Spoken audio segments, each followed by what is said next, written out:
Pessoal, bom dia. Estamos começando mais uma aula de Química Geral e Analítica. Na nossa aula de hoje vamos falar de funções inorgânicas, vamos falar de ácidos, bases, sal, óxido. Então, pessoal, quando a gente fala de funções inorgânicas, vocês lembram, né? Vocês viram nas aulas anteriores, né, com a outra professora, a tabela periódica, né, que ela é constituída de vários elementos químicos, né?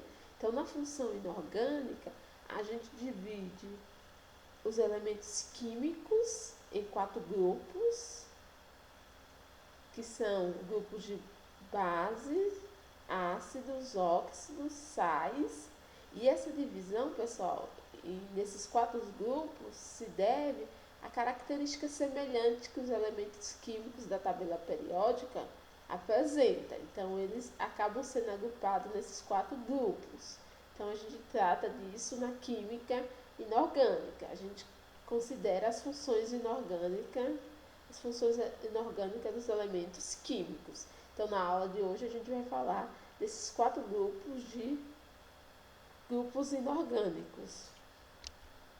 Bem, a gente vai começar falando dos ácidos, que é um dos grupos das funções inorgânicas, né? Bastante conhecido, bastante comentado. Então, pessoal, eu pergunto a vocês, o que é um ácido? A gente pode conceituar um ácido como toda substância que em meio aquoso, que meio aquoso é esse? Em meio, a gente pode considerar esse meio aquoso em água, então é toda substância que em água libera o íon H+, ou seja, libera hidrogênio. Vocês lembram do hidrogênio? Ele se encontra na tabela periódica, na família 1A. Então, a gente considera ácido toda substância que em meio aquoso, em água, libera íon H+.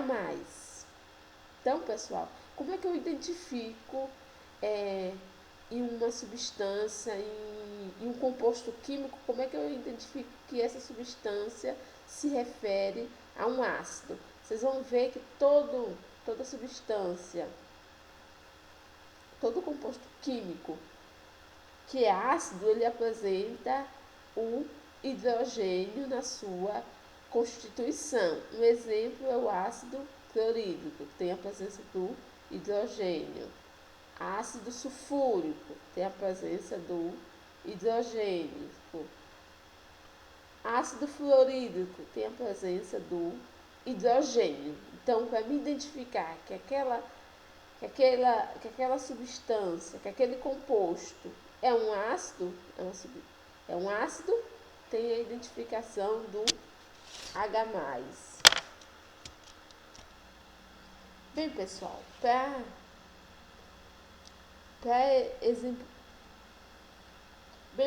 para exemplificar melhor o que é um ácido, eu vou para outra página aqui.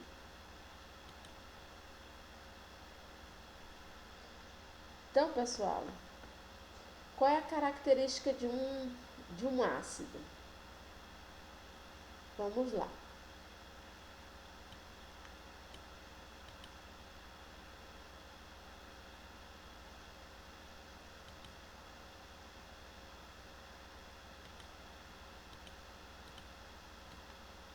Então, todo ácido tem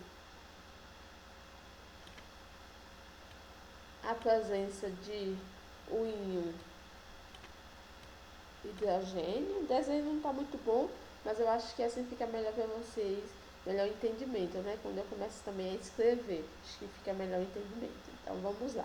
Então, o que caracteriza um ácido? A presença de hidrogênio na constituição. Além da presença do hidrogênio, pessoal, o ácido ele é formado pela presença do hidrogênio e pela presença de um ânion. Que a característica, pessoal, você já deve ter visto em aulas passadas com outra professora, né? característica de um ânion, né, que ele é carregado eletricamente na forma negativa, né? Então, um ácido ele é formado pelo hidrogênio mais um ânion, que é carregado negativamente. Ah, professora, um exemplo. Vamos dar um exemplo do HCl.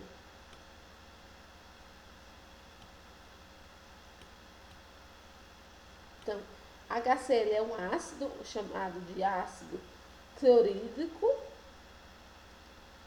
que é formado pelo hidrogênio, como vocês podem observar, né, que caracteriza que esse composto tem a presença de um ácido.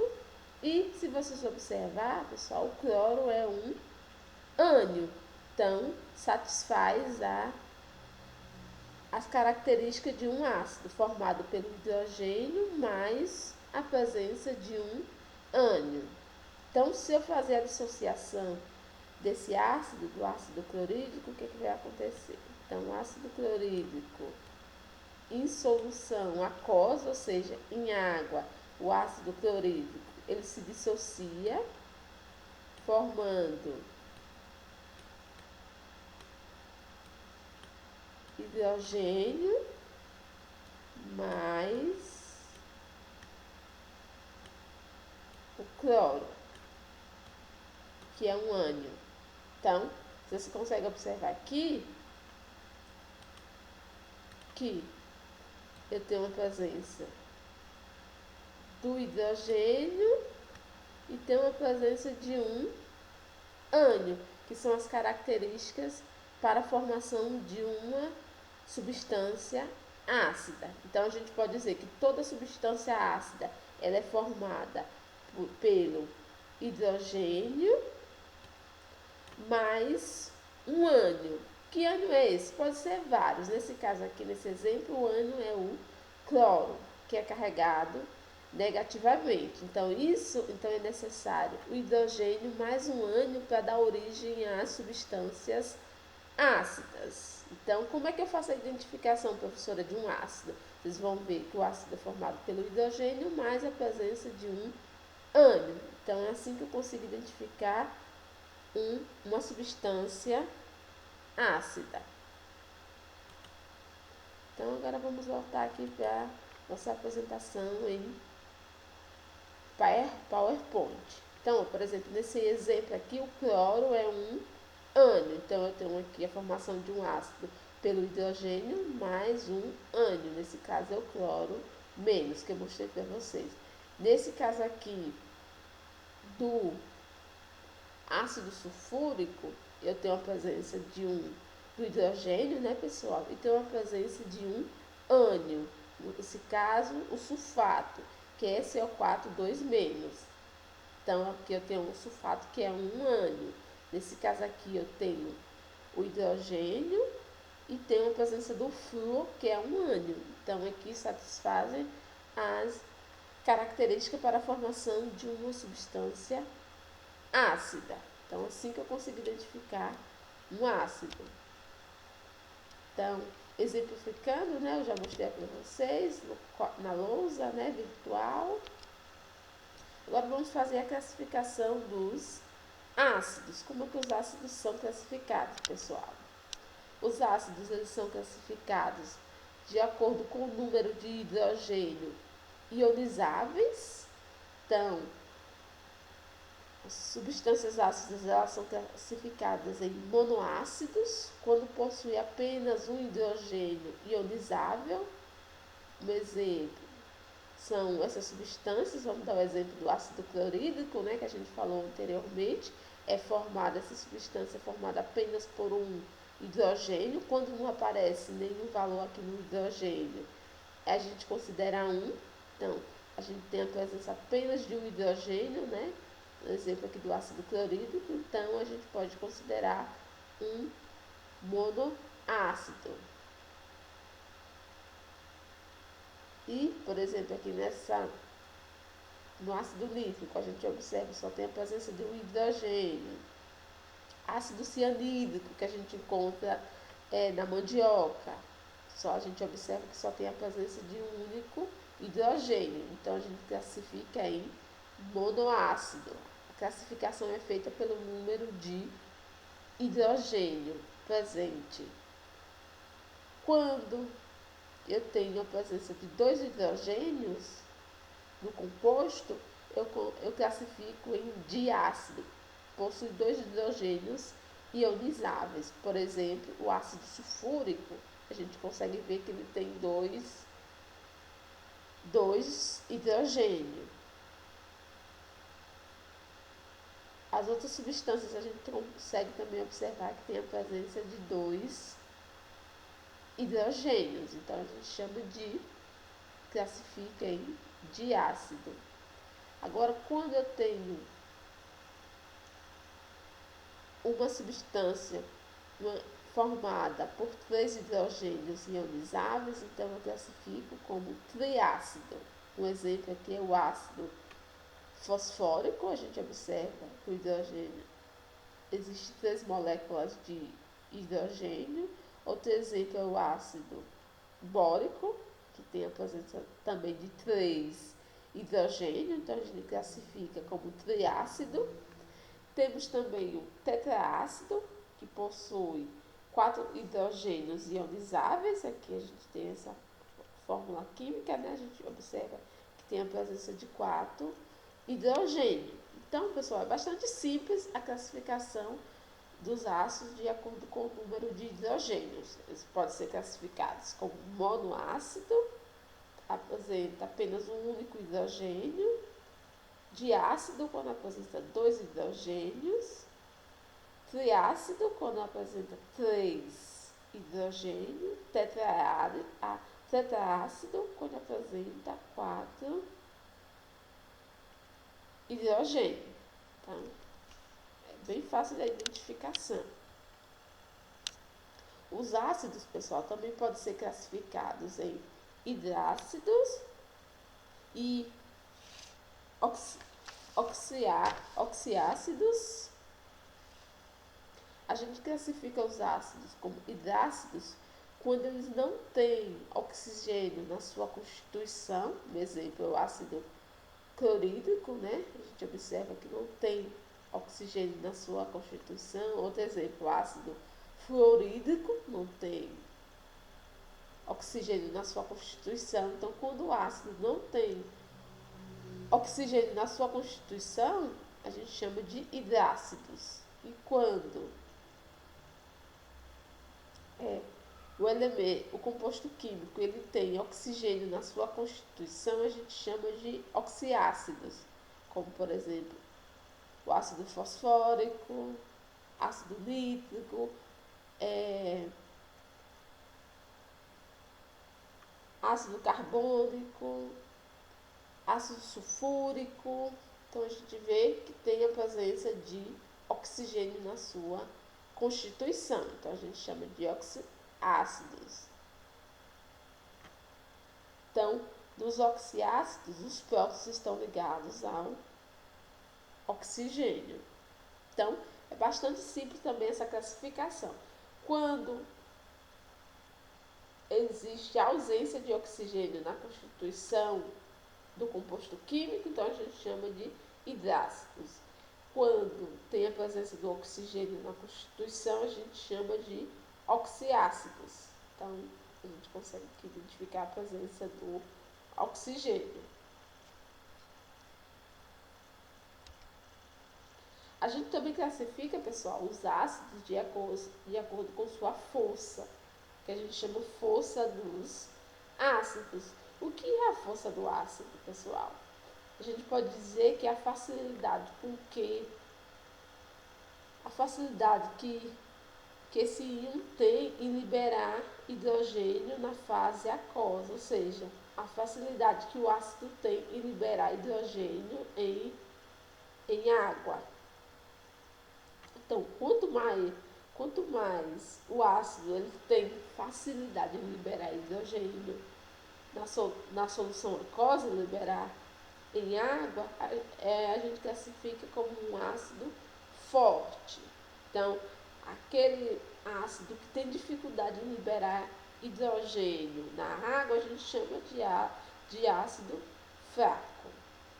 Então, a gente tem aqui alguns exemplos de ácidos fortes, temos exemplos de ácidos moderados e ácidos fracos. Então, quanto maior a capacidade de liberar hidrogênio em água, em solução aquosa, maior é a força desse ácido. E tem alguns ácidos, como o ácido fluorídrico, que ele fica intermediário. Aí a gente considera como ácido moderado. Por exemplo, o ácido cianídrico, encontrado na mandioca, é um ácido fraco. Ele tem baixa capacidade de liberar hidrogênio na água, em água. Normalmente esses ácidos fracos, pessoal, que tem baixa capacidade de liberar hidrogênio em água, normalmente ele tem uma força de ligação maior. Então, por isso que ele tem dificuldade em liberar hidrogênio em solução, em água. Então, eles são classificados como ácido fraco. Aqui, pessoal, temos algumas características dos ácidos, né? Então, é fácil a gente identificar os ácidos porque muitas vezes, a gente faz o consumo de alguns ácidos, como, por exemplo, o limão, né? O limão, a laranja, né? Essas frutas cítricas tem como característico o sabor azedo, né? O sabor ácido, né? Que são ácidos, então a gente consegue pelo paladar identificar a presença dos ácidos, né? Então é mais fácil a identificação, né? Outra característica dos ácidos é conduzir corrente elétrica em solução eletrolíticas. Também podem formar gás hidrogênio quando reage com metais como o magnésio, o zinco. Forma gás carbônico ao reagir com carbonato de cálcio. Então, são exemplos de algumas características dos ácidos, das substâncias ácidas. Aqui, pessoal, temos alguns exemplos dos principais ácidos que a gente encontra. O ácido sulfúrico, né, que é o H2SO4, né? Então, a gente consegue identificar. É um composto, é uma substância ácida? Sim, porque eu tenho a presença de hidrogênio e tenho a presença de um ânion, o sulfato. Outro exemplo de ácido fluorídrico. Eu tenho a presença do hidrogênio e tenho a presença do flúor, um ânion. Ácido clorídrico tem a presença do hidrogênio e tem a presença do cloro, que é um ânion. Ou seja, a gente viu que é necessário para a formação de uma substância ácida. São os elementos formadores, né, que a gente viu. O hidrogênio mais um ânion. Ácido cianídrico, que é encontrado na mandioca. A gente tem a presença do hidrogênio e tem a presença de um ânion.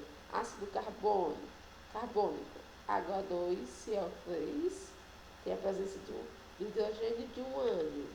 Ácido fosfórico, da mesma forma. Ácido acético, ácido nítrico. Então, são exemplos de ácidos. Então, pessoal, qual é a aplicação das substâncias ácidas? No exemplo, temos o ácido clorídrico, que é utilizado na limpeza e é comercializado impuro como ácido muriático, né? Então, que a gente usa como produto de limpeza, na água sanitária, tem a presença do ácido clorídrico, né? Outro exemplo é o ácido sulfúrico, que ele é utilizado na indústria de tintas, refino de açúcar, produção de fertilizantes também é utilizado o ácido sulfúrico. Outro exemplo de aplicação dos ácidos é o ácido acético, né? Conhecido vulgarmente como vinagre, né? Onde é utilizado em uma porcentagem de 3 a 7% de ácido acético, né? Que tem a característica, o sabor ácido, né? Azedo.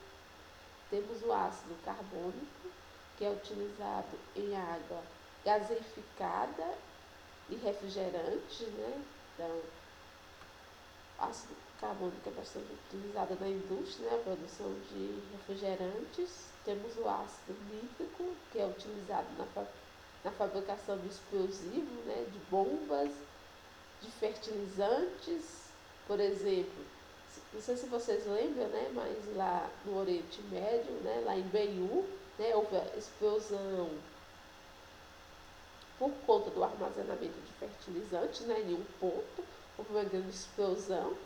Isso aconteceu porque muitos fertilizantes têm a presença de algumas substâncias, como ácido nítrico, né, que é uma bomba, né, então pode explodir, então tem que ter muito cuidado, né, no manuseio.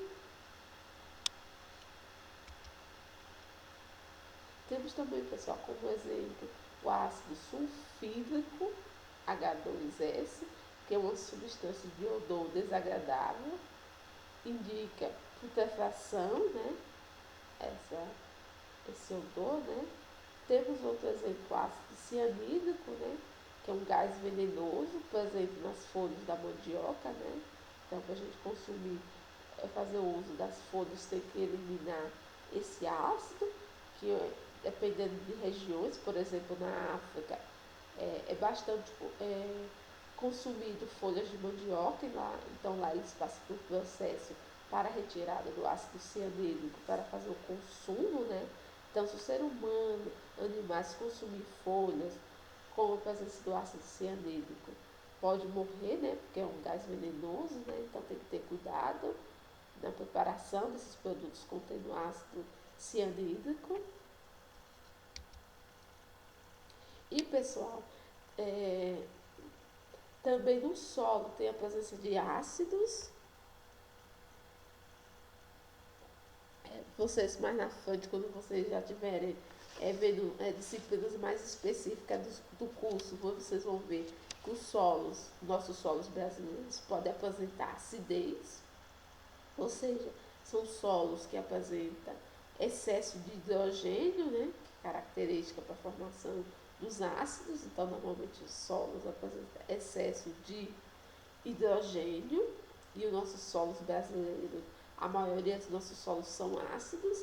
Se vocês observarem essa imagem, aqui mostra os solos a nível mundial, onde foi feito um estudo, e os solos que apresentam essa cor vermelha indicam solos ácidos, o que apresenta a cor branco indica solos neutros, e a cor azul indica solos alcalinos, solos básicos. E se vocês observar, a maior parte do mundo tem grande presença de solos ácidos, né, com a cor vermelha. E se a gente for para o Brasil, a gente observa que a maior parte do Brasil é constituída de solos ácidos, com uma pequena exceção aqui no Nordeste, né, que a gente vê que os solos são mais neutros, né, cor branco, né, que é próximo da neutralidade, mas a maior parte dos solos brasileiros são ácidos. Então, em torno de 70% dos solos brasileiros apresenta excesso de hidrogênio, apresenta acidez. Então, a acidez não é só encontrada em substâncias e produtos químicos na limpeza, também é encontrada no solo. E é um dos grandes problemas para a produção agrícola, pessoal, é o excesso de acidez, o excesso de hidrogênio no solo. Então, uma prática que é utilizada, alguns de vocês já devem ter ouvido falar, principalmente quem tem pai produtor rural, né, homem do campo, já ouviu falar em calagem. Na prática de calagem, que a calagem, pessoal, consiste na correção da acidez do solo. Então, antes de produzir qualquer área, é necessário fazer análise do solo, e normalmente a maior parte dos solos brasileiros vai apresentar excesso de hidrogênio. Então vai ser necessário fazer a prática de correção da acidez do solo, onde é aplicado calcário, que é um produto químico que tem como objetivo elevar o pH e reduzir essa acidez dos solos. Mas isso aqui é só a nível de curiosidade, pessoal. Mais na frente vocês vão estudar detalhadamente, só para vocês terem noção que os solos também apresentam acidez. Agora, pessoal, a gente vai falar um pouquinho sobre as bases qual é a característica das bases, pessoal? As bases são substâncias que em meio aquoso, ou seja, são substâncias que em água libera o íon OH-, chamado de hidroxila. Então, o conceito é bem parecido com o conceito de ácidos. A diferença é que no conceito de ácido ocorre a liberação de hidrogênio H+, no caso das bases ocorre em meio aquoso em água, ocorre a liberação de hidroxila OH-. A gente tem aqui alguns exemplos de substâncias básicas, como temos aqui o hidróxido de sódio, hidróxido de potássio, hidróxido de cálcio, que são características, que são bases. Então, a característica é a presença de hidroxila OH-. Então, para você identificar que esse composto químico é uma base, tem que ter a presença de OH-, pessoal. Então, é importante para fazer a identificação. Agora vamos exemplificar, né? Vamos voltar para a nossa lousa virtual. Então, agora a gente vai falar das bases, né? Então, vamos dar um exemplo de uma base.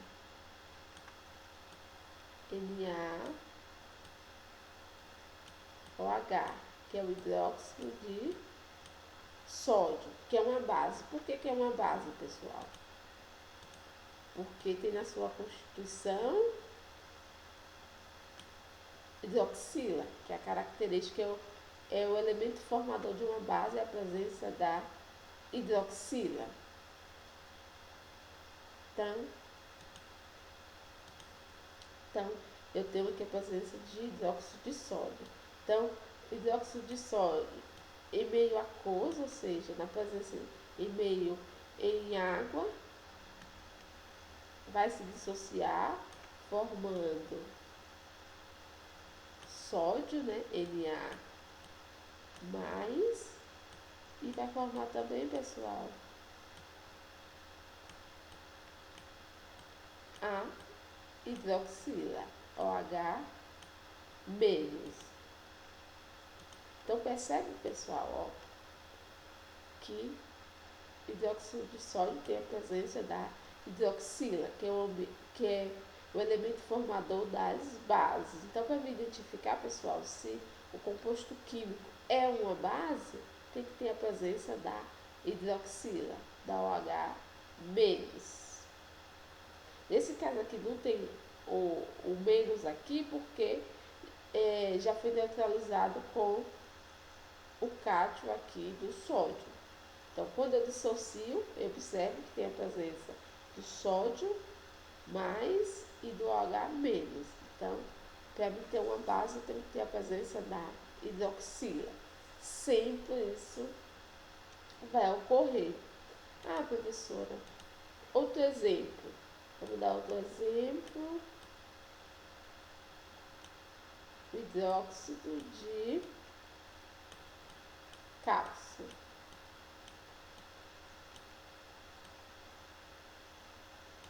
Então, temos aqui o hidróxido de cálcio, que em solução aquosa, em água,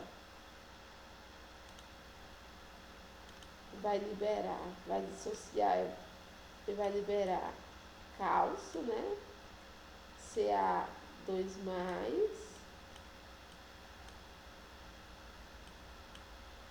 mais a hidroxila. Nesse caso aqui são duas hidroxilas. Então, tem dois aqui na frente.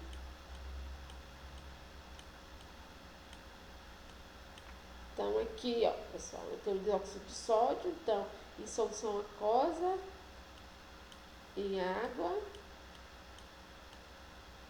H2O, em água, vai se dissociar, liberando cálcio, Ca2+, mais hidroxila. Nesse caso aqui são 2 hidroxila, por isso que tem esses 2 aqui na frente. Ó, vocês observar, são 2 hidroxilas. Então, 2 hidroxilas. Então, vocês observam que é uma base porque tem a presença da hidroxila. Então, é um elemento formador da base, a presença de hidroxila. Então, qual é o conceito de base? Toda substância que em solução aquosa, ou seja, em água, libera OH menos, ou seja, libera hidroxila. Então, é o conceito de uma base. Então, agora a gente vai falar da classificação das bases. Então, as bases podem ser classificadas pelo número de hidroxila, como a gente viu para os ácidos, né? Eles são classificados pelo número de hidrogênio ionizáveis. Então, no caso das bases, elas são classificadas pelo número de hidroxilas. Elas podem ser classificadas em monobases, quando possui apenas uma hidroxila. É um exemplo do hidróxido de sódio, hidróxido de potássio, né? hidróxido de amônio. Se a gente observar, tem a presença de uma única hidroxila, então é chamado de monobases. Quando a base possui 2 hidroxilas, a gente chama de bases, como por exemplo hidróxido de cálcio, que a gente viu no exemplo, hidróxido de ferro, hidróxido de magnésio. Se vocês observar, pessoal, são 2 hidroxilas, ó, 2 hidroxilas. Então é chamada de bases. Também podemos classificar em tribases, quando possui 3 hidroxilas. O exemplo é o hidróxido de alumínio, hidróxido de ferro. Vocês observam que tem 3 hidroxilas. As bases também podem ser classificadas em tetrabases, quando possui 4 hidroxilas, como por exemplo o hidróxido de chumbo, né? A gente pode observar a presença de 4 hidroxilas. Esse composto também é a presença de 4 hidroxila. Então é bem fácil a gente fazer a classificação pelo número de hidroxilas. As bases também são classificadas pela sua força, né? Força de base, que semelhante aos ácidos, a força de base se refere-se à facilidade em liberar um íon OH-, ou seja, em liberar hidroxila em fase aquosa, ou seja, a facilidade que o íon tem em liberar hidroxila em água. Então, normalmente, de acordo com esse conceito, a gente classifica como bases fortes as bases encontradas na família 1A e 2A, que é a família que as famílias a gente vai ver já na tabela periódica. E a gente classifica em bases fracas o hidróxido de ferro, hidróxido de zinco, hidróxido de cobre, ou seja, são compostos que não têm facilidade em liberar hidroxila em meio aquoso, ou seja, em água. Então, pessoal, aqui a gente tem um exemplo do grupo 1A e do grupo 2A, né, que são consideradas bases fortes, que são encontradas nesses grupos ou famílias chamadas, primeiro grupo, o grupo A, 1A é chamado de metais alcalinos, e o grupo 2A chamado de metais alcalinos terrosos. Exemplo, pessoal, de bases desses grupos, temos o hidróxido de sódio, hidróxido de potássio, hidróxido de cálcio. Então são exemplos de bases que são encontradas na família 1A e 2A, ou seja, são consideradas bases fortes, porque tem a capacidade de liberar hidroxila em meio aquoso, ou seja, em água. Tem boa capacidade de liberação. Só que, pessoal, toda regra tem sua exceção. Então aqui a gente tem exceção de dois compostos químicos que fazem parte da família 1A e 2A, que não são considerados bases fortes, que é o hidróxido de magnésio e o hidróxido de berílio. O que acontece, pessoal? Esses dois compostos, ele tem uma força de ligação muito forte que faz com que esses compostos químicos não liberem hidroxila em meio aquoso, não tenha facilidade de liberar hidroxila em meio aquoso. Então, o hidróxido de magnésio e o hidróxido de berílio, eles são considerados bases fracas, mesmo estando na família 1A e 2A. Aqui, pessoal, a gente tem algumas características das bases, onde a maioria das bases elas são insolúveis em água. Muitas bases conduzem corrente elétrica em solução aquosa, ou seja, em água. São escorregadias. A gente observa algumas bases são utilizadas como produtos de limpeza e são escorregadias, tem essa característica. Reage com ácidos formando sal e água como produto. Então são alguns exemplos de características das substâncias básicas. As principais bases que temos o hidróxido de sódio, né? A gente observa aqui a presença da hidroxila, né?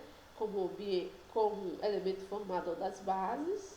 Temos o hidróxido de cálcio, que a gente observa também a presença da hidroxila, né? Que é o elemento formador da base. Hidróxido de magnésio, também a gente observa, né? A hidroxila. Hidróxido de amônio, né? Então, para ser considerado uma substância básica, tem que ter a presença da hidroxila.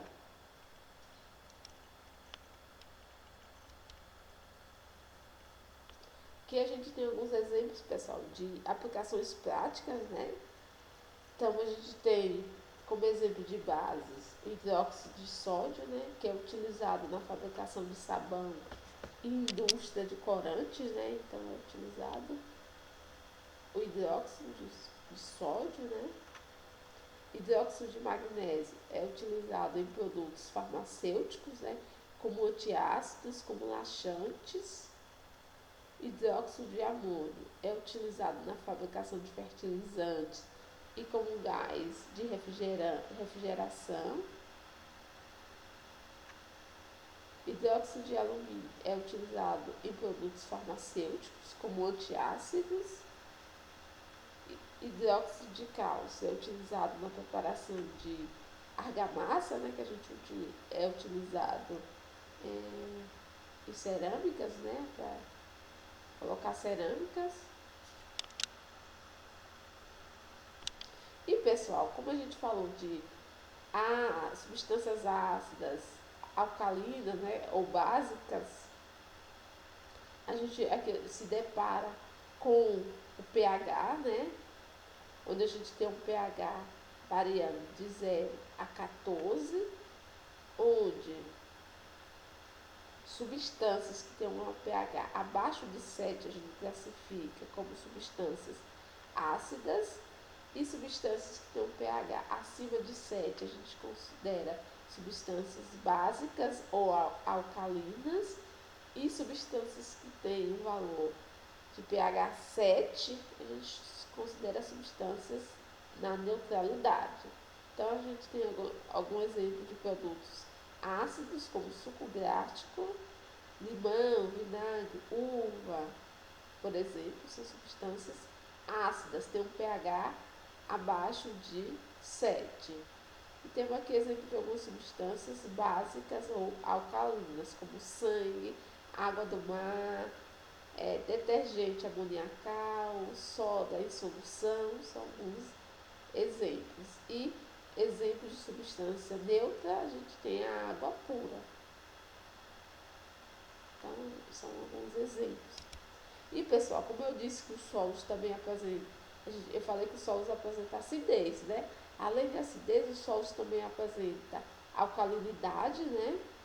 Ou seja, pode apresentar excesso de hidroxila também. Então aqui a gente tem uma faixa de pH na maioria dos solos brasileiros, onde a gente viu, aqui eu mostrei para vocês que o pH varia de 0 a 14. Nesse caso aqui, a gente tem no pH dos solos, a gente observa que o pH está variando de 4 a 9. Isso ocorre, pessoal, porque nos solos brasileiros a gente não tem valores muito extremos, nem de acidez, nem de alcalinidade. Então, normalmente os solos brasileiros têm um pH variando de 4 a 9. Então, a gente pode classificar, como eu falei, qualquer substância que tem um pH abaixo de 7 a gente chama de ácido e acima de 7, básico. Então aqui a gente pode dizer que a gente pode ter solos ácidos quando o valor de pH é abaixo de 7, ou solos alcalinos ou básicos quando tem um valor acima de 7, e neutros quando tem um valor igual a 7. Então, no caso dos solos, a gente pode considerar uma acidez fraca, moderada, média, forte, muito forte. No caso dos solos alcalinos ou básicos, a gente pode considerar um solo fraca, médio e forte, ou um solo com neutralidade. Normalmente os solos muito intemperizados, solos onde chove bastante, tem elevadas temperaturas, normalmente são solos que apresentam acidez, e regiões onde chove pouco, baixa precipitação, normalmente apresentam solos que apresentam neutralidade ou alcalinidade. Então, por isso que a gente viu no gráfico que eu mostrei anteriormente, os solos que apresentam acidez, vocês observaram que normalmente os solos do Nordeste, são solos, é uma região que chove pouco, então normalmente os solos são solos neutros ou alcalinos. Isso ocorre pela baixa precipitação. Já nas outras regiões do país, onde chove bastante, com elevadas temperaturas, normalmente a gente tem solos ácidos. Então, também no solo a gente pode encontrar solos ácidos, neutros ou alcalinos. Então, aqui tem um esquema, pessoal, que fica fácil a identificação do pH do solo. Então, a gente tem um solo ácido, a gente tem excesso de hidrogênio, que é o elemento formador dos ácidos. A gente pode ter um solo alcalino, quando eu tenho um excesso de hidroxila, que é o elemento formador das bases. E eu posso ter um solo neutro, quando eu tenho a mesma quantidade de hidrogênio, é a mesma quantidade de hidroxila. Então, eu chamo de neutro. Agora a gente vai falar dos sais. Então, qual é o conceito de um sal, pessoal? A gente considera um sal um composto iônico que contém um cátion proveniente de uma base e um ânion proveniente de um ácido. Um exemplo, cloreto de sódio. O sódio é proveniente de uma base, que é um cátion, e o cloro é proveniente de um ácido, que é um ânion.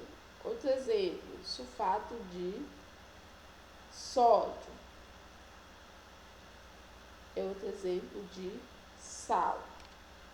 Então, todo composto químico que contém um cátion proveniente de uma base e um ânion proveniente de um ácido, a gente chama de sal. Então, vamos exemplificar. Vamos voltar lá para o nosso quadro virtual.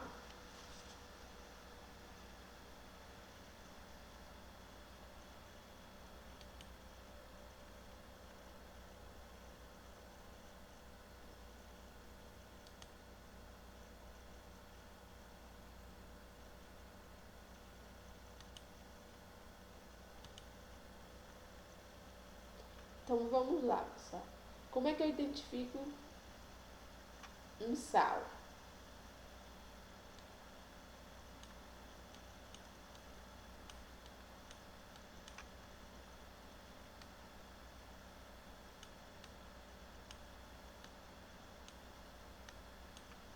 Então, um sal ele é formado por um ácido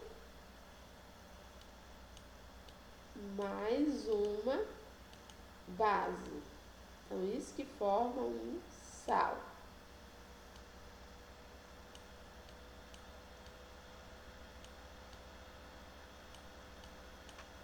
Então, um sal é formado por um ácido mais uma base. Então, isso vai dar origem a um sal.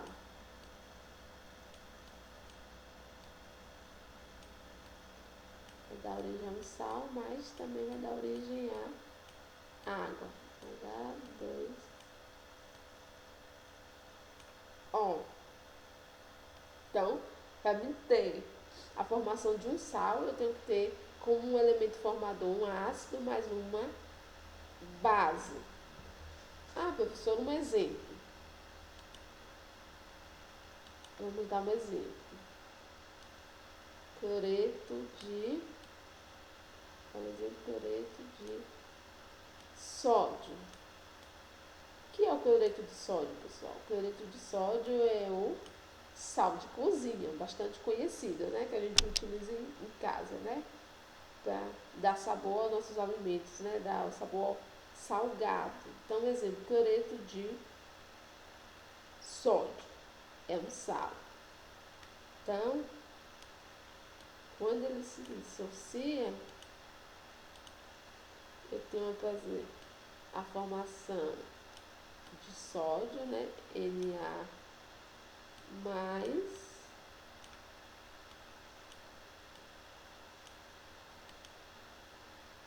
mais a formação de cloro, Cl-. Então, o cloreto de sódio, que é um sal, ele é formado por sódio mais cloro. Então, pessoal, o que acontece?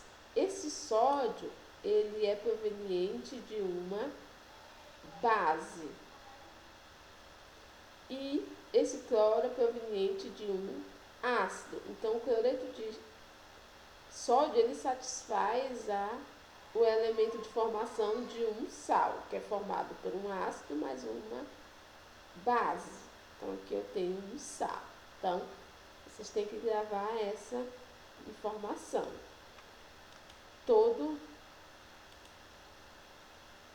sal é formado por um ácido mais uma base. O ácido fornece um ânion e a base fornece um cátion. Então, a gente já exemplificou. Agora a gente vai fazer a classificação dos ácidos.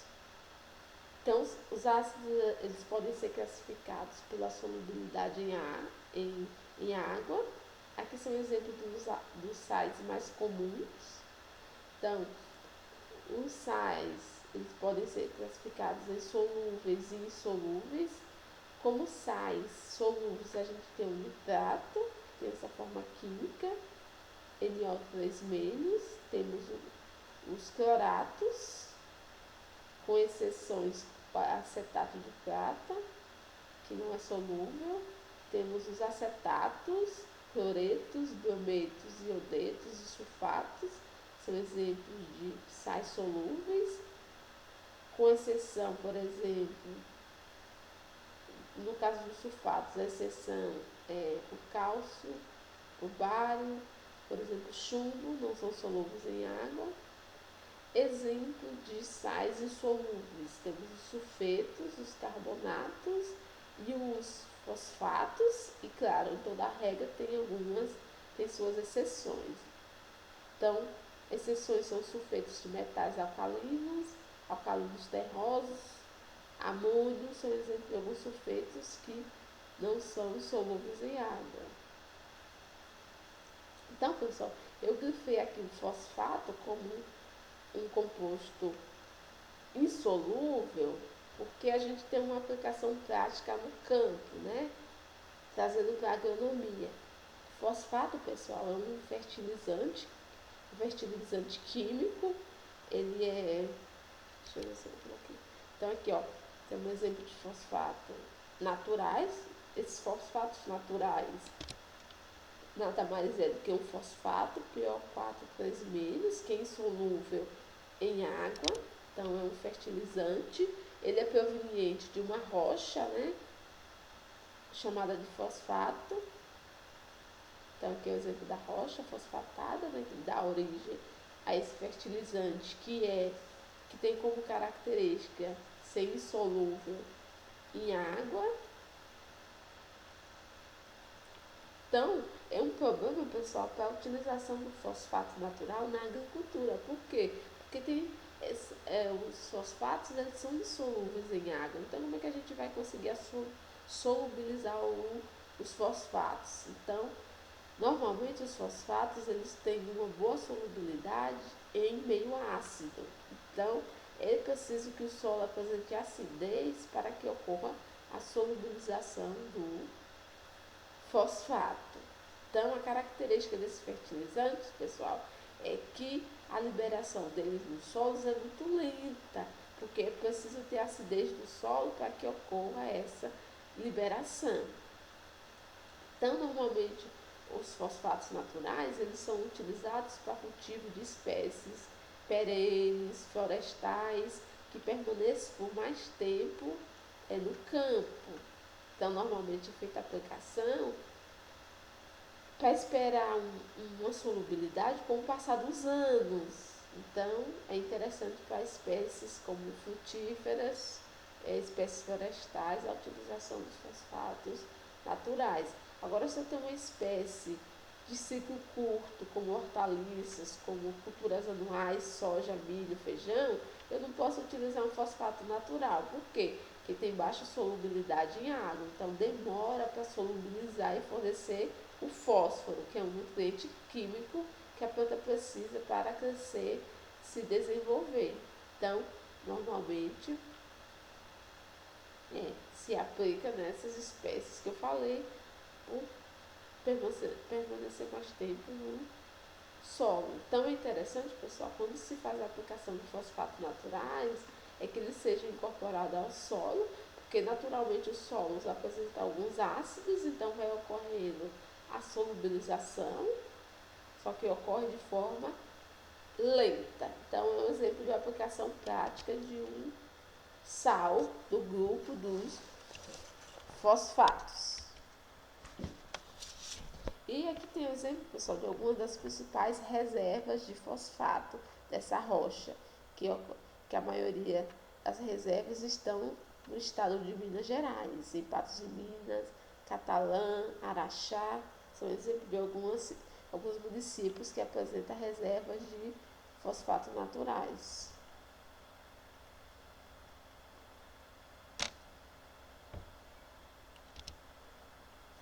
Agora eu vou falar da nomenclatura dos sais.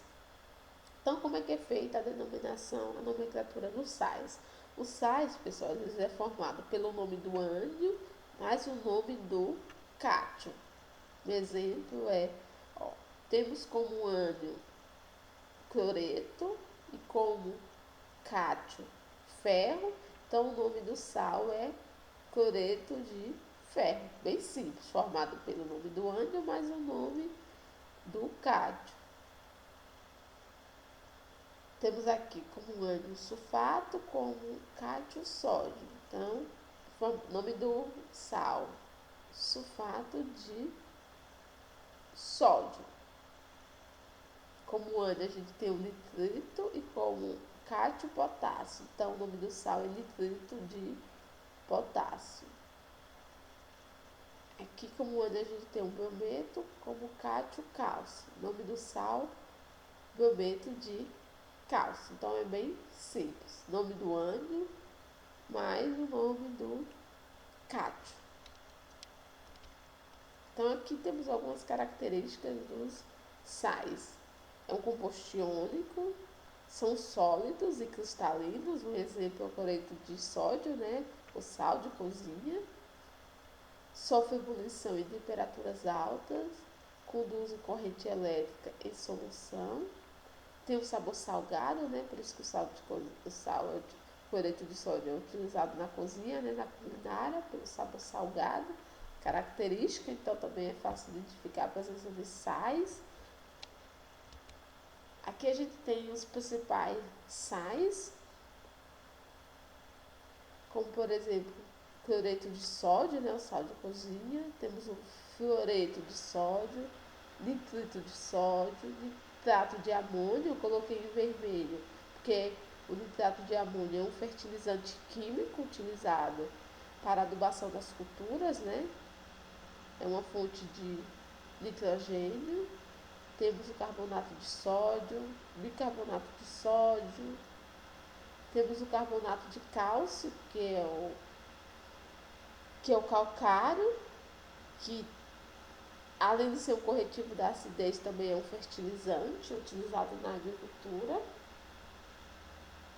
Temos o sulfato de cálcio, que é o gesso agrícola, não sei se alguém já ouviu falar do gesso agrícola, é um condicionador de subsuperfície utilizado em profundidade para reduzir o efeito tóxico do alumínio. Também é considerado um fertilizante porque fornece cálcio e enxofre para as plantas. Outro exemplo de fertilizante é o sulfato de magnésio, que apresenta magnésio e enxofre na sua constituição. Então, muitos dos sais são fertilizantes, então tem como aplicação prática aplicação no campo, né, na adubação das culturas. Temos também, pessoal, alguns sais que são fertilizantes, mas são fontes de micronutrientes, que são nutrientes que a planta exige em menor quantidade, como por exemplo sulfato de cobre, sulfato de zinco, sulfato de manganês, sulfato de ferro, molibdato de sódio, molibdato de amônio, são exemplos de alguns sais solúveis que são utilizados como fertilizante na agricultura. Aqui é um exemplo de aplicação de calcário, que é o carbonato de cálcio, que também é um sal, utilizado na agricultura para corrigir solos ácidos e também como fonte de nutrientes, como fertilizante. Aqui temos o gesso agrícola, que é o sulfato de cálcio, que também é um sal. Então, o sulfato de cálcio, pessoal, a origem é uma rocha chamada de gipsita. Então, essa rocha é que dá origem ao sulfato de cálcio, que é um sal. Como eu disse, o sulfato de cálcio é utilizado na agricultura para diminuir o efeito tóxico do alumínio em profundidade. Aqui é um exemplo de uma jazina de extração de gesso, né, de sulfato de cálcio. Isso aqui é em Pernambuco, em Araripina, que é um dos maiores polos gesseiros do país, né? Essa foto é minha, eu tive a oportunidade de conhecer na graduação. Aqui já fazendo o processamento do gesso, né? Ele já está na forma de pó, né? Moído, onde pode ser utilizado na agricultura. E é muito utilizado na indústria também, né? O gesso. E pessoal, aqui só é um exemplo mostrando o efeito do gesso para o desenvolvimento das culturas. Aqui a gente tem uma planta onde não foi aplicado gesso. A gente observa que em profundidade quase não tem desenvolvimento do sistema radicular, que provavelmente tem excesso de alumínio em profundidade. E aqui a gente tem o desenvolvimento da cultura com a presença do gesso. A gente observa que o desenvolvimento do sistema radicular ele é mais homogêneo, mais uniforme, quando é feita a aplicação do gesso. Então, é muito importante essa uniformidade para a absorção de água e de nutrientes pelas culturas, né? E permitir aumento de produtividade. Então, aqui a gente tem a aplicação prática de um sal, né? Então, aqui a gente tem outras utilizações dos sais, por exemplo, O nitrato de potássio é utilizado como conservante na fabricação de alimentos embutidos, como a salsicha, né? É utilizado o nitrato de potássio para conservar o alimento. Hipoclorito de sódio, né? É utilizado para branqueamento de produtos têxteis e na indústria de papel. Fluoreto de sódio é utilizado na fabricação de enxaguantes bucais, porque ele inibe a perda de minerais dos dentes, né? Que a gente utiliza bastante, né? Para inibir a perda de minerais dos dentes, né? Então, é um sal. Carbonato de cálcio é utilizado na fabricação de detergente, né? Sulfato de cálcio é utilizado na fabricação de giz escolar, né? Que é o gesso agrícola também, utilizado na agricultura. Então, pessoal, vocês observam que os grupos inorgânicos, ácidos, bases, sais, a gente vai falar dos óxidos, tem grande importância. Aplicação prática, né, tanto na indústria como também na agricultura, né? Então é importante a gente conhecer, saber sobre esses grupos, né, inorgânicos. Quando vocês tiverem áreas mais específicas do curso, aí vocês vão ter, vocês vão observar que essas aulas que a gente está vendo de química geral, química analítica, vocês vão ver a aplicação prática, né, quando vocês tiverem aulas específicas. Então é importante a gente conhecer, explorar essas informações. Bem, pessoal, agora a gente vai falar dos óxidos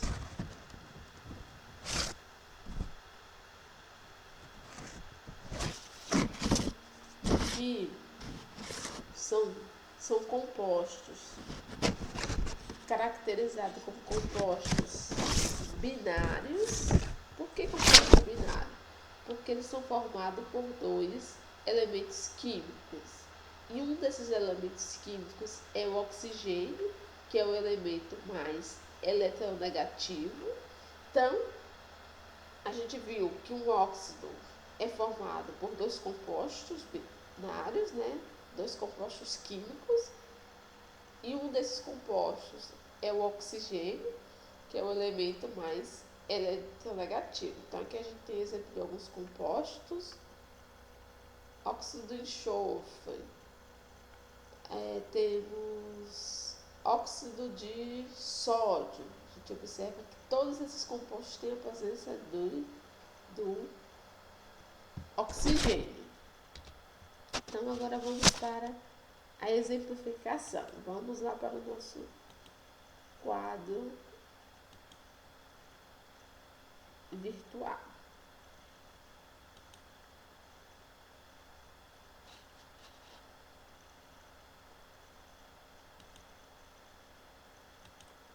Então, qual é a característica de um óxido? A característica de um óxido, pessoal, é que ele é formado por um elemento formador, que eu vou representar por a letra E, elemento formador.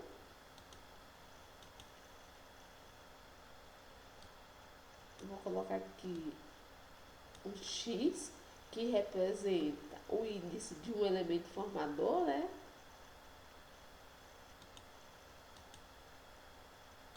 Mais um oxigênio.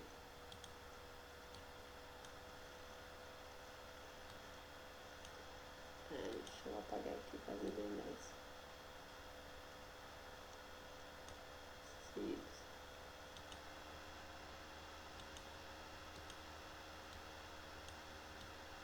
Isso. Então, característica de um óxido é formado por um elemento formador, representado pela letra E. Esse X representa o índice do elemento formador, mais o oxigênio, que a gente viu, né? Que os óxidos é um composto binário formado por dois elementos químicos, o elemento formador mais o oxigênio.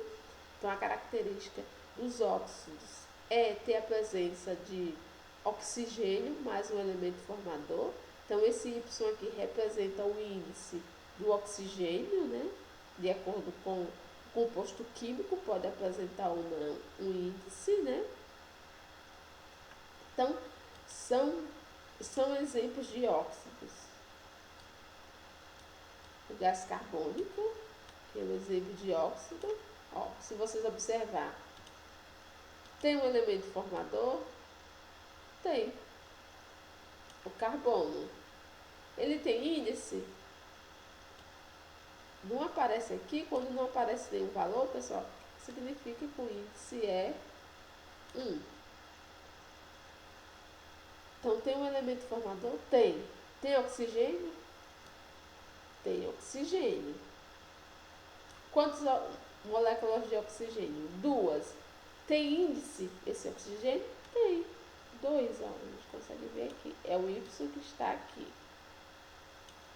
Então, todo óxido é formado pelo elemento formador mais oxigênio. Então, aqui, gás carbônico tem um elemento formador? Tem. Tem oxigênio? Tem. Quantas moléculas? 2. Qual o índice do oxigênio? 2. Qual o índice do carbono? 1. Quando não aparece nenhum valor, a gente considera 1. Nesse caso aqui, o índice do oxigênio é 2. Então, o gás carbônico, o CO2, é um óxido. Ah, professora, mais um exemplo de óxido. Um exemplo muito conhecido é a água. H2O. Então, a água é um óxido. Tem elemento formador, professora? Tem. O elemento formador é o hidrogênio. Quantas moléculas de hidrogênio? 2. Qual é o índice do hidrogênio? 2, que é esse X aqui. Tem oxigênio, professora? Tem oxigênio. A gente viu que todo óxido tem que ter a presença do oxigênio. Qual o índice do oxigênio, professora? 1. Quando não aparece, a gente subentende que é 1. Então, a água é um óxido. Ah, professora, mais outro exemplo de óxido. Vamos dar mais um exemplo aqui de óxido.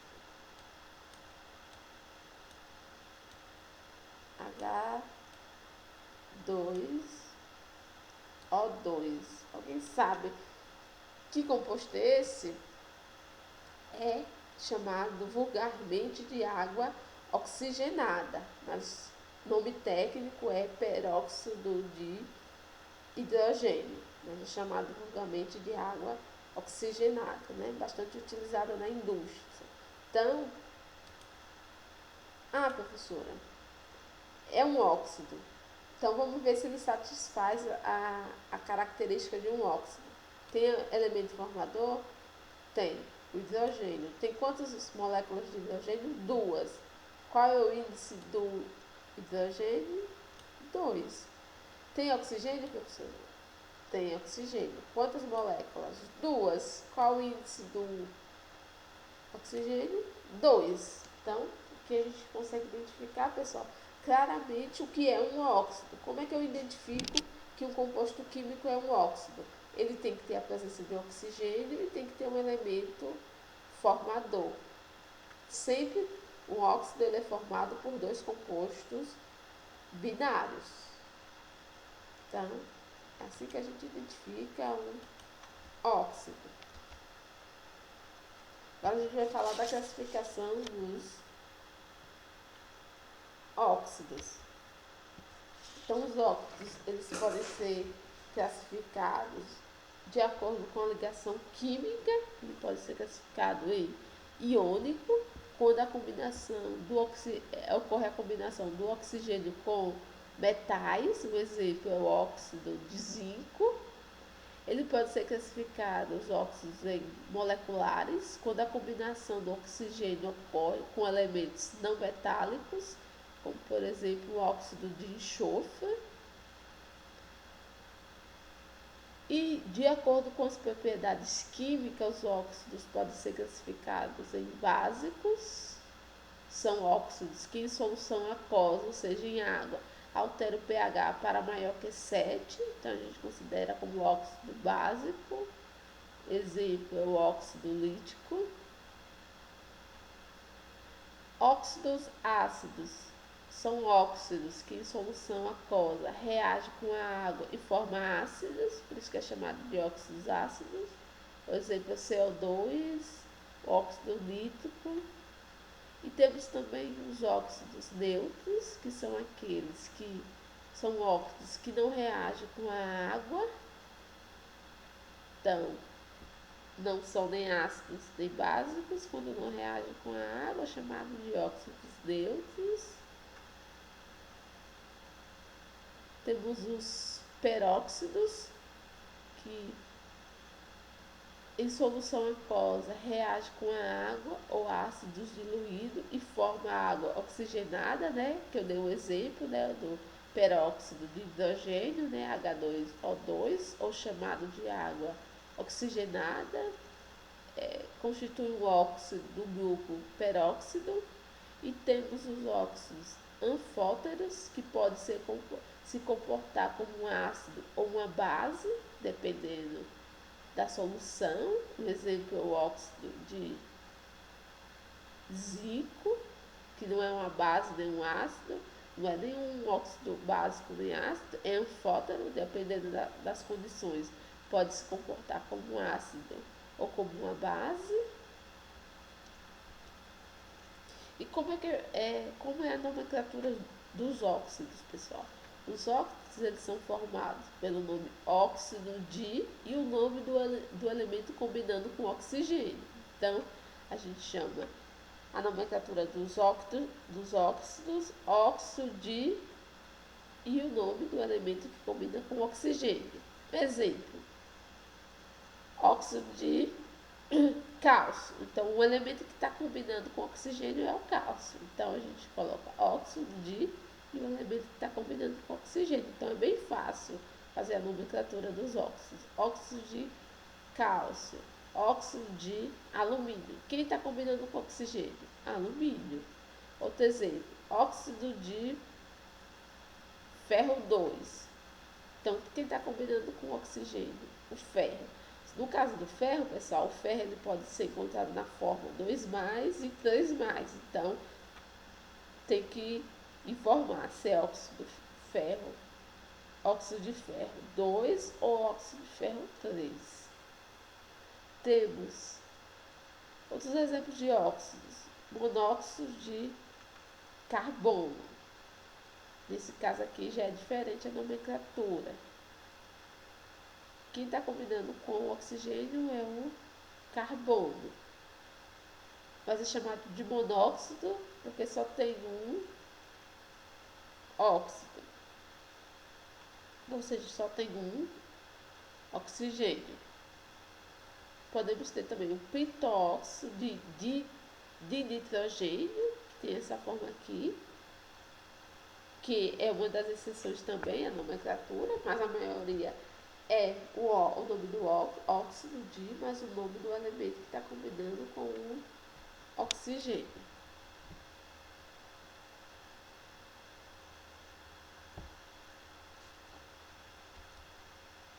Então, temos aqui, pessoal, algumas características dos óxidos. São substâncias binárias, como a gente viu, né, formada por dois compostos químicos, né, o oxigênio mais outro elemento formador. São formados pela ligação do oxigênio com outros elementos, né, como eu disse, com exceção do flúor. Os óxidos, eles podem ser óxidos metálicos, ao reagir com ácido, forma sal e água. Podemos classificar também como óxidos não metálicos, ao reagir com base, forma sal e água. Aqui a gente tem exemplo de alguns óxidos que também são fonte de nutrientes, são classificados como fertilizantes, né? Por exemplo, o óxido cúmplico, CuO, é um exemplo de um fertilizante como fonte de cobre. Óxido de zinco é um exemplo de fertilizante que fornece zinco. Óxido de manganês, exemplo de fertilizante que fornece manganês.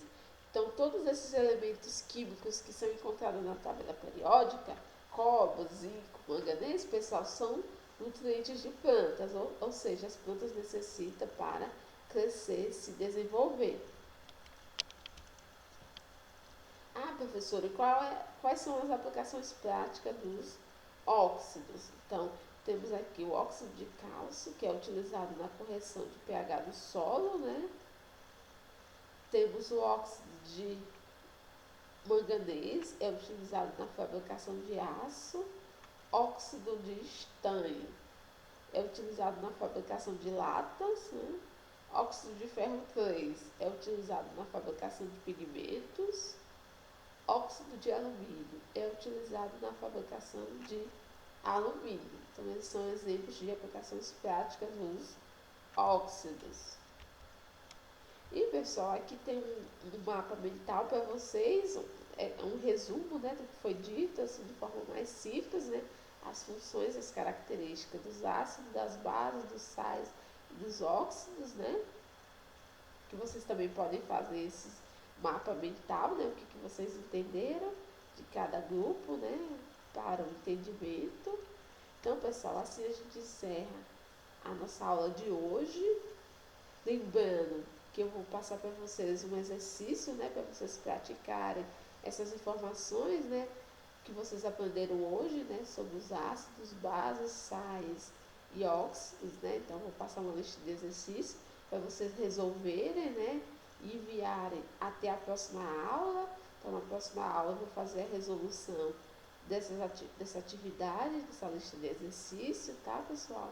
Obrigada pela atenção e até a próxima aula.